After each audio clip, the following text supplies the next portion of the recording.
L'immigration, parlons-en. Nous sommes ici à l'île Saint-Denis avec des gilets jaunes de plusieurs communes du 93. Le fameux 9-3, bien placé pour parler d'immigration.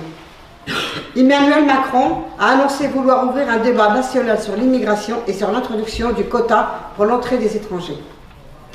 Il s'agit en plus d'une tentative d'escamoter le débat sur l'injustice sociale et de diviser, de faire croire aux Français que la France est généreuse, voire trop généreuse, avec les pays du Sud ou du tiers-monde, et qu'on ne peut pas accueillir toute la misère du monde, comme on l'entend répéter trop souvent. C'est faux. C'est tout l'inverse. Et si M. Macron veut qu'on parle de l'immigration, il faut que tout le monde sache ceci.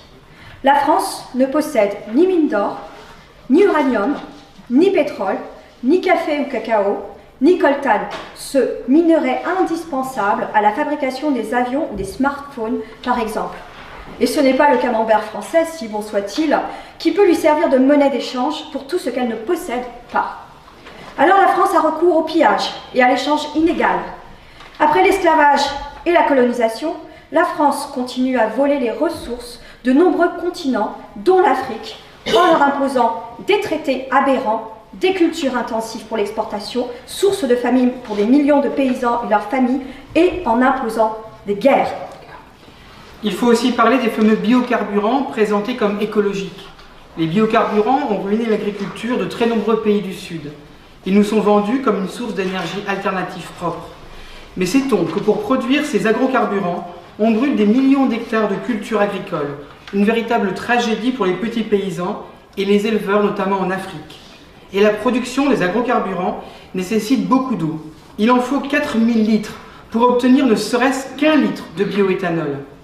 Le réservoir d'une voiture de taille moyenne fonctionnant en bioéthanol contient 50 litres. Pour fabriquer 50 litres de bioéthanol, il faut détruire 358 kg de maïs. Avec 358 kg de maïs, un enfant zambien ou mexicain vit une année entière. Même chose avec l'huile de palme utilisée pour la fabrication de agrodiesel. Au Cameroun, c'est le groupe français Bolloré qui a fait main basse sur une grande partie du palmeraie. Il a signé un bail de 60 ans en 2000 sur 58 000 hectares de terre pour produire de l'huile de palme et détruit pour cela des forêts primaires qui sont un des principaux puits de carbone de la planète après l'Amazonie. L'écrivain suisse Jean Ziegler a écrit « Sur une planète où toutes les 5 secondes, un enfant de moins de 10 ans meurt de faim, détourner des terres vivrières et brûler de la nourriture en guise de carburant constitue un crime contre l'humanité. » Quand les grands groupes français implantés en Afrique, comme Bolloré ou Villegrain, se vantent des bienfaits qu'ils apportent sur place, en construisant infrastructures, ils ne disent pas comment ils expulsent les familles entières de leurs terres ancestrales, comment ils détruisent leurs potagers et leurs vergers, leur savoir-faire, transmis de génération en génération en matière de connaissance des sols et de sélection des graines. Le groupe Villegrain, qui possède la société sucrière du Cameroun, détient plus de 22 000 hectares de terre dans ce pays, après avoir signé un bail de 99 ans avec le gouvernement de Yaoundé pour les exploiter. En échange, Villegrain a versé aux communautés affectées une indemnité annuelle de 2 millions de francs CFA, soit l'équivalent, tenez-vous bien, de 5 € par famille et par an. Prenons le cas du Niger, une néocolonie française. Censé être le deuxième pays le plus pauvre de la planète, c'est pourtant le deuxième producteur d'uranium au monde. Pour nous fournir de l'électricité par le biais des centrales nucléaires, Areva importe près de 40% de sa production d'uranium du Niger. Mais depuis plus de 50 ans, Areva ne reverse qu'une redevance ridicule de 5,5% sur les milliers de tonnes d'uranium naturel qui sont extraites du Niger. Ainsi, la population nigérienne ne bénéficie d'aucune retombée économique. elle n'a droit qu'aux conséquences de l'exploitation de son propre uranium, c'est-à-dire les contaminations radioactives, notamment de l'eau, les énormes masses de déchets radioactifs stockés à l'air libre, sans compter la désertification qui ruine l'économie pastorale. Areva a déjà épuisé à 70% l'aquifère carbonifère des régions qu'elle exploite dans ce pays, à raison de 22 000 mètres cubes d'eau par jour, et cela depuis plus de 40 ans. Ajoutons que la ruine du Niger ne concerne malheureusement pas que l'uranium. Avec ses 20 millions de têtes de bétail, le pays pourrait en fait connaître une relative prospérité. Mais voilà, le Fonds monétaire international, le FMI, a imposé la fermeture des services vétérinaires locaux afin d'ouvrir le marché aux multinationales étrangères. Le FMI, un organisme dont la direction est toujours assurée par l'ex-ministre de Sarkozy, Christine Lagarde, restée en poste malgré ses ennuis avec la justice française, a également imposé au Niger la destruction de ses propres stocks de céréales au nom du sacro-saint principe du libre-échange.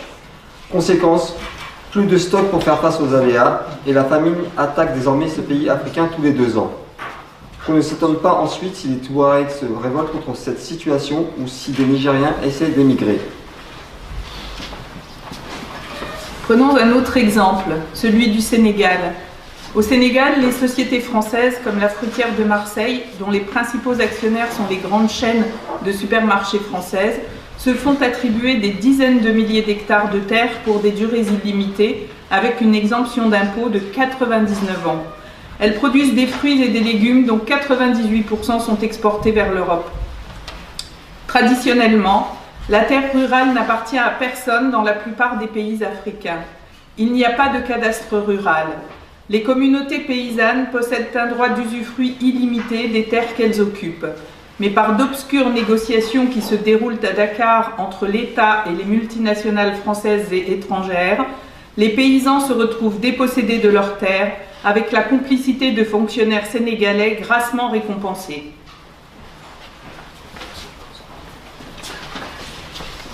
Une des techniques utilisées par les oligopoles, le mot olive venant du grec et voulant dire tout petit nombre, pour ruiner un grand nombre de pays à leur profit, c'est aussi le dumping, c'est-à-dire une baisse artificielle et temporaire des prix qui permet d'éliminer les concurrents locaux et ensuite de fixer les prix alimentaires à la hausse.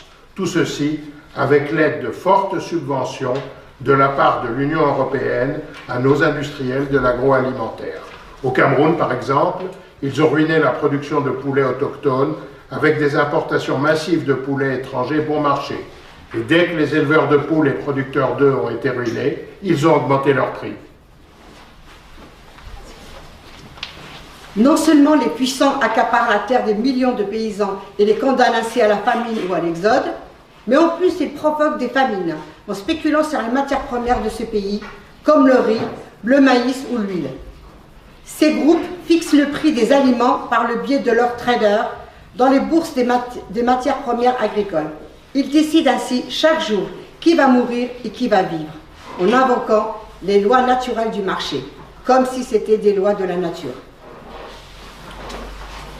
La planète croule sous les richesses. La production alimentaire n'est pas déficiente, mais des millions d'êtres humains sont acculés à la mort ou à l'émigration par la loi du profit maximum pour quelques-uns. Gandhi disait déjà « Le monde a assez pour satisfaire les besoins de tous, mais pas assez pour satisfaire la cupidité de tous ». Monsieur Macron pourrait-il introduire dans le débat public la possibilité d'interdire la spéculation sur les denrées alimentaires, ou bien est-ce, comme l'impôt sur la fortune, patouche? Il paraît que l'Afrique a une dette envers la France depuis son indépendance. Ceci en raison de tous les bienfaits accordés par la France pendant la colonisation. 14 pays africains sont obligés de déposer plus de 60% de leurs réserves sur un compte d'opération à la Banque de France à Paris. 10 milliards d'euros bloqués qui ne peuvent pas servir au développement de ces pays. Et l'Afrique est en plus maintenue dans l'esclavage monétaire avec le franc CFA qui lui est imposé et qui vaut 650 fois moins qu'un euro. Un beau tour de passe-passe, non ? Le franc CFA est la seule monnaie héritée d'un système colonial encore en vigueur dans le monde. Les billets sont d'ailleurs imprimés dans 2 usines françaises. Et quand ils ne se laissent pas faire, quand les coups d'État que nous fomentons ne suffisent pas, nos gouvernements détruisent leur économie et introduisent le chaos, en leur faisant la guerre sous prétexte d'ingérence humanitaire ou d'armes de destruction massive, totalement inventées par nos dirigeants. C'est le cas de l'Irak, du bombardement de sa population civile et de l'embargo économique qui a entraîné la mort de 550 000 enfants irakiens de 1996 à 2000. À cause de l'interdiction d'importation de nourriture, de médicaments et d'autres biens vitaux, sous prétexte de punir Saddam Hussein. On pourrait citer bien d'autres exemples en Afghanistan, en Libye ou en Afrique, qui ont poussé à l'émigration, cette émigration sur laquelle on propose maintenant d'instaurer des quotas. Il y a un proverbe africain qui dit « Les murs les plus puissants s'écroulent par leurs fissures ». Alors, comme le propose Jean Ziegler, provoquons-en des fissures pour interdire la spéculation boursière sur les aliments de base, la fabrication de biocarburants à partir de plantes nourricières, pour protéger les paysans qui représentent la moitié de la population mondiale contre le vol des terres et pour préserver l'agriculture vivrière. La volonté des États n'existe pas. M. Macron n'ouvrira pas le débat sur ce sujet. C'est à nous de l'imposer par la mobilisation générale au nom de la justice et de la dignité humaine et de refuser que les migrants dont les pays nous nourrissent servent de bouc émissaire.